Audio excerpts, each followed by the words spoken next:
Agustín Echevarne. Agustín, además de ser economista, es el director de la Fundación Libertad y Progreso. Buenos días, Agustín, ¿cómo estás? Julieta Tarrés te saluda. Buen día, Julieta, un gustazo charlar contigo. Gracias por este tiempo hoy temprano a la mañana. La primera pregunta es, ¿cómo están analizando ustedes el factor inflación? Tenemos un primer trimestre caliente, aparentemente marzo daría un 3% según las consultoras privadas y se estima que a partir de abril empezaría a volver a descender esa tasa mensual. Bueno, a nosotros hacemos nuestros propios cálculos y nos dio 2,9% en la fundación. Bien. Pero sí, pues 2,9 puede ser 3. Sí. Y la verdad es que sí, que la inflación es un factor que tuvo un descenso muy grande, desde 211% pasó a 118, después a 32,5, y este año, a 31,5, perdón, el año pasado. Sí. Y este año nosotros estimamos que va a terminar en 21%. La expectativa que tenemos al principio de año es que iba a ser cerca de un 19%. Bien. Y ahora subió 2 puntos adicionales. Te diría que hay varios factores. Algo que ya sabíamos, que es que sigue recomponiéndose poco a poco los precios relativos, ¿no? Los precios de servicios que todos están sufriendo, los que estaban antes subsidiados y que ahora se les han ido cortando los subsidios. Sí. Eso te genera un aumento durante un tiempo mayor a lo razonable. Y después tenés otro problema que fue también el tema de la hacienda, porque, y eso yo lo vengo diciendo hace más de 10 años, que cuando generás una cantidad de presiones para que baje el precio de la carne, ¿no? Que prohibías las exportaciones, en algún momento llegamos hasta incluso prohibirlas, ¿no? Sí. Y otras cuestiones, cuando liberás esas cuestiones, el precio sube por encima de lo razonable porque tenés que recomponer el stock ganadero. Claro. Entonces hoy los precios de la carne están más caros que nunca. Estamos creo que en récords históricos. Entonces eso te da un adicional.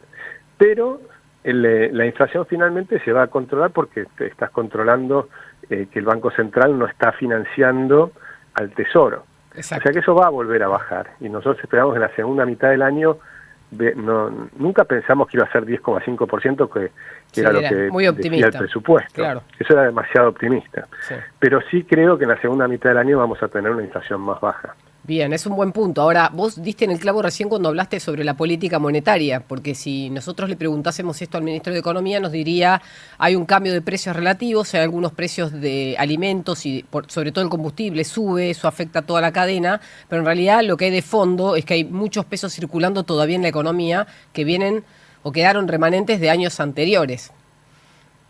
Bueno, lo que tuvimos el año pasado también, pues la inflación es un fenómeno que tiene que ver con la impresión de moneda, que todos sabemos, pero también con la demanda de moneda. Y el año pasado hubo una corrida en contra del peso, es decir, la gente se escapó de los pesos y se pasó a los dólares. Y se pasó casi el 50% de la masa monetaria. Fue realmente una cosa muy, muy grosera. Y eso afectaría a cualquier país, imagínate, de una manera espectacular. Y el gobierno reaccionó subiendo los encajes que todavía tienen que altos. Volver a bajar. Sí. ¿Sí? Porque las tasas de interés el año pasado subieron a niveles altísimos, lo cual te genera un problema sobre el consumo, un problema sobre los que están endeudados, sean tarjeta de crédito o sean las pymes que tienen alguna deuda que tuvieron que renovar, y en ese momento era muy difícil renovar a tasas tan altas, y eso te generó también que la actividad económica que venía creciendo fuerte se frenó. Y ahora estamos en la recomposición de todo eso. Las tasas bajaron, todavía tienen que bajar mucho más, pero todavía tiene que bajar la inflación también, ¿no? Correcto. Así que eso te generó un problema de desvalorización del peso.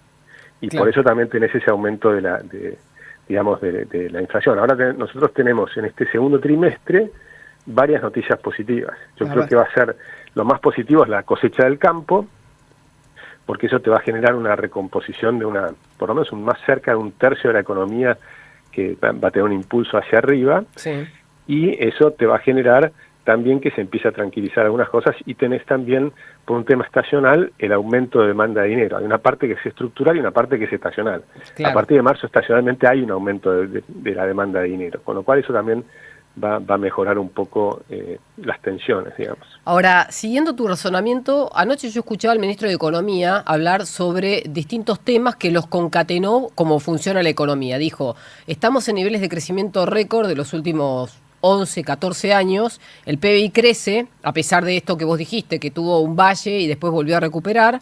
Tenemos salarios un poco retrasados respecto de los precios, un nivel de empleo que no es preocupante, pero que sí aumenta el desempleo, aumentó un punto porcentual en el último semestre, y un consumo que según él, en consumo privado está en niveles récord, no es lo mismo que acusan muchas de las personas que, por ejemplo, dejan mensajes en este programa. Dicen, no, yo estoy consumiendo menos porque suben los precios. ¿Cómo analizás vos todo estos drivers económicos que, si los mirás por un andarivel, van bien, si los mirás por otro, todavía falta?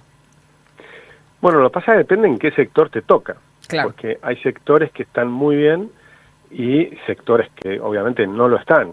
Y cuando vos miras la macroeconomía, de alguna manera es el promedio de todas las micros. Claro. Ahora, cuando a vos te toca la micro, la que te importa es la tuya. Entonces, claro, tu metro cuadrado. Claro, tu metro cuadrado. Y ahí yo entiendo la gente que, por ejemplo, tomás los sueldos de los empleados públicos, están por abajo de la inflación hace rato, y eso es una política de Estado, sí. Que pretenden que la idea es, como hay un exceso enorme de empleo público a nivel provincial, municipal y todavía también a nivel federal, por más que se hizo un esfuerzo muy grande y se redujeron 60.000 personas, lo cierto es que había 4 millones de empleados públicos y sobran por lo menos 2 millones. Claro. Ahora, si vos lo sacás de un día para el otro, es un problema. Si en cambio tenés que los sueldos son menores que el sector privado, la gente empieza a decir, bueno, me conviene ir al sector privado, sobre todo en los lugares donde tenés un impulso muy grande de la economía y hay escasez de empleo. Por ejemplo, en todas las provincias mineras, ahí vas a tener problemas de escasez de empleo y los sueldos van a ser mucho más altos. De hecho, las mineras pagan 2-3 veces más el salario normal. Entonces, la gente que, por ejemplo, trabajaba en la vendimia en Mendoza y obtiene un trabajo en minería, bueno, después los bodegueros van a tener que empezar a pagar mejor los salarios.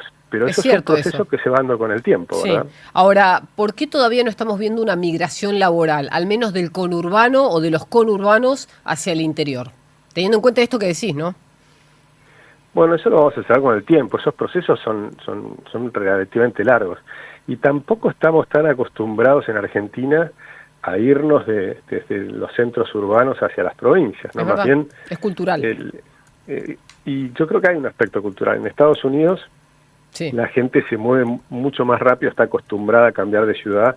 Detroit tuvo el problema de los autos, cuando salieron los autos japoneses empezaron a tomar una parte importante del mercado, y ahí empezaron a andar mal las 3 grandes automotrices que están en Detroit, y la ciudad empezó a andar, y se empezaron a quedar vacías las casas. Claro. Y podías comprarte una casa por $10.000, pero porque no tenías después a quién vendérsela, y no tenías tampoco encontrar trabajo, era muy difícil.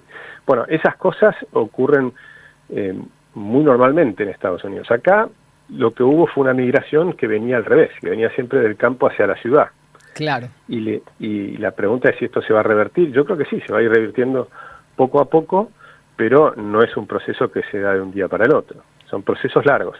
Y después tenés el que en el AMBA, la gente, digamos, de ingresos más bajos, esos han recibido ayuda, con la AUH que fue muy por arriba digamos, de la inflación, con la tarjeta alimentar, que también lo hizo, y por eso tenés también el descenso de la pobreza.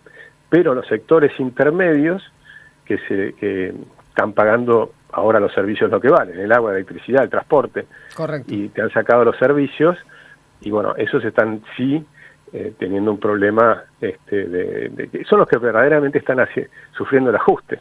Claro. Ajuste que por otra parte sabíamos que iba a ser doloroso, o sea, es imposible hacer un ajuste de una manera, con una varita mágica, y que todo el mundo esté mejor muy rápidamente. Claro, sin afectar a nadie. Es tal cual, es que por más quirúrgico que lo hagas, siempre va a haber una parte de la población que lo va a sufrir. Sí, y hay un factor adicional, que es un factor mundial. La industria está cambiando en todo el mundo. Sí. O sea, todo el mundo está sufriendo la competencia con China, y todo el mundo va a sufrir la competencia con los robots. Sí. Entonces, o ya estamos sufriendo. Es decir, que ese cambio estructural que se está dando en la industria, que la industria va expulsando empleo, eso ocurre en todo el mundo. O sea, y como antes fue en la agricultura, hace 150 años la atrás. Tecnificación, sí. El 95% de la gente trabajaba en el agro. Sí. Y después pasaron a la industria, ahora pasaron a los servicios. Hoy lo que ha crecido fuertemente en todo el mundo son los servicios, y acá también. Pero, lógicamente, por ejemplo, el comercio también está complicado, porque si hay un sector importante que es de los ingresos medios que se está ajustando, por ejemplo, te ajustás yendo a comer menos afuera. Sí, o comprando menos en comercio, se ve mucho el crecimiento de las comprando menos en comercio, ahí tenés un factor adicional, sí, que aparece en Mercado Libre, sí, todas las ventas online. Es decir, la economía es algo muy complejo, por eso los economistas tratamos de entender lo que pasa mirando y muchas veces somos criticados porque miramos los números, pero es la única manera de saber qué es lo que está pasando. Claro, es el termómetro. Ahora, déjame... Claro, porque tu experiencia personal no alcanza para entender lo que está pasando en la economía. Bueno, es muy difícil también que un economista le haga entender a una persona que no mira números que lo que sufre o vive en su metro cuadrado es quizás representativo de un nicho y no del todo. Viste que hay mucha crítica en X respecto de lo que vos decís con números y lo que viene a decirte alguien que sufre el problema. Exactamente. Hay como una brecha ahí. Perfectamente. Sí, ya sé que lo entendés. Y también es el problema digamos, bueno, es un poco lo que estás diciendo, ¿no? Que cuando vos mirás lo que te está afectando, te tiene una potencia que, por supuesto, lo que pasa al resto es distinto. Pero hay un factor adicional también, que depende de lo que ha hecho, por ejemplo, la empresa donde trabajás. Sí. Si es una empresa que es competitiva, que ha invertido, que exporta, por ejemplo, con el mundo y compite, es una cosa. Si en cambio hace 20 años que tiene un mercado cautivo, que nunca invirtió, que tiene máquinas, mirá las máquinas de tu empresa. Claro. Si trabajás en una empresa, mirá las máquinas. Si las máquinas tienen 20 años, bueno, no podés competir. Claro. Agustín, para cerrar, quiero tu opinión personal, si es que la tenés, si tenés una opinión formada respecto de lo que pasó durante el fin de semana con el debate en redes sociales, créditos hipotecarios UBA y funcionarios y legisladores tomándolos en el Banco Nación.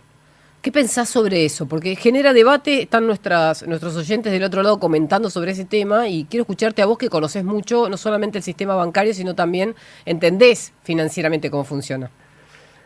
Bueno, yo siempre he dicho que el Banco Nación lo que hay que hacer es cerrarlo, pero no es que lo diga yo, lo decía Juan Bautista Alberdi, que es el padre de nuestra Constitución, y eso te evita todos los problemas. Sí. Alberdi decía, no hay nada bueno que puedes hacer con un banco público salvo cerrarlo. Bien. Y en su momento, el presidente Milei, cuando yo decía esto, me dice, bueno, te doy la llave, cerralo. Y la verdad es que yo no acepté, así que ahora no lo puedo criticar, porque tendría que tal vez haber aceptado, pero no me sentía que era lo que yo me había preparado. Me preparé para todas las reformas estructurales y demás, pero no para ser ejecutivo en ese tema, ¿no? Y ahí creo que necesitas cerrar un banco, en realidad era privatizar el Banco Nación. Bueno, pero se intentó con un debate legislativo y la propia oposición no quiso. O sea que el banco vive gracias... Exactamente, no era posible hacerlo porque no tenías los votos. Exacto. Entonces tendrías que haber tratado de eficientizarlo muchísimo, y lo cual es súper complicado en un banco como el Nación. Hay un problema de seguridad informática que yo no sabría resolverlo, pero que creo que es importantísimo. No sé cómo lo hacen. Y después, pero en el caso específico de los créditos, mira, yo creo que no es un delito, es que un empleado público tome un crédito en un banco público, en principio no veo ningún delito. Sí creo que es contradictorio con lo que pensamos los liberales. Claro, vos decís, en este caso no importa que sea empleado público, es que es funcionario, que toman decisiones, por ejemplo, en el caso del secretario de Finanzas, toma decisiones. Sí, por supuesto, y ahí hay que ver, bueno, si el crédito es razonable en términos de plazos y tasas. Claro. Si es razonable en términos de plazo de tasas y el monto que tomó en función de su patrimonio, en función de sus ingresos y demás, bueno, de nuevo, yo creo que ahí no habría delito. Pero sí creo que un tema es que no haya delito y otro tema es que sea positivo, por ejemplo, para la imagen del gobierno. Lógicamente no lo es. Bien. Y desde ese punto de vista puede generar, como está generando, un problema de imagen. Excelente, buen punto. Y eso nos afecta a la economía, ¿no? Bien, buen punto. O sea, es más un debate ético respecto de si tendría que haber ocurrido que un delito, por lo menos por ahora. Sí, o sea, no tiene nada que ver con lo que pasaba en los gobiernos anteriores, se robaron un PBI, pero sí que que este gobierno tiene que ser mucho más prudente en esas cosas que los anteriores. Tenés que ser y parecer, como decían de la mujer de César, ¿no? Sí, lo dijo recién Paulino Rodríguez, que está en Mendoza. Gracias, Agustín, por el tiempo. Mirá, bueno, tal cual. Bueno, un abrazo grande. Abrazo, gracias. Ahí lo... Si bancás a Javier Milei y las ideas de la libertad, suscríbete, dale like y compartí el video.